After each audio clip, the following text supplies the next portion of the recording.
The race is not to the swift. I've seen brilliant people.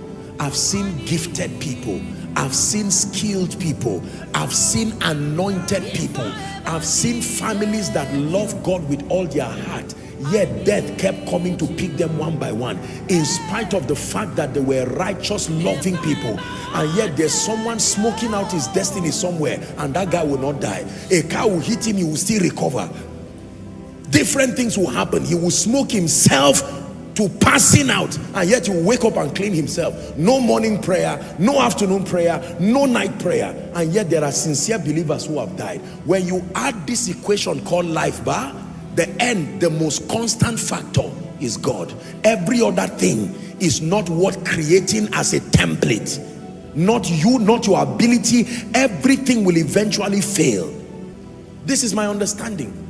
When I cry before God and I lie and roll before God, I tell him, Lord, I'm doing this sincerely. This is your ministry. These are your people, the sheep of your pasture.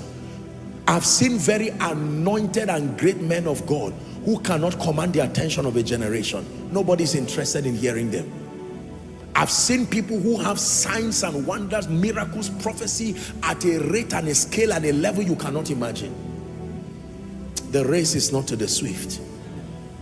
The battle is not to the strong. There are billionaires in this country and around the world who have never seen the wall of a classroom. You sit down with them, they cannot even coordinate the kind of logic that brings that kind of financial results. But some of them were in their childlike faith open before God. And they say, Lord, if you will empower me, I will bless the nations. And there are smart people, after they are done talking with all that intelligence, they will ask you for transport back to their house. Listen, let me teach you something, my dear people. One of the signature traits in this ministry is humility of heart and a recognition that God is the factor, the absolute factor behind anything good that comes from your life. Never be embarrassed to let the nations know that without him you do not amount to much. It is only foolish people who will think that is a disregard of your reputation. Those who know God and those who have lived long enough in life will know you are not lying. Are we together?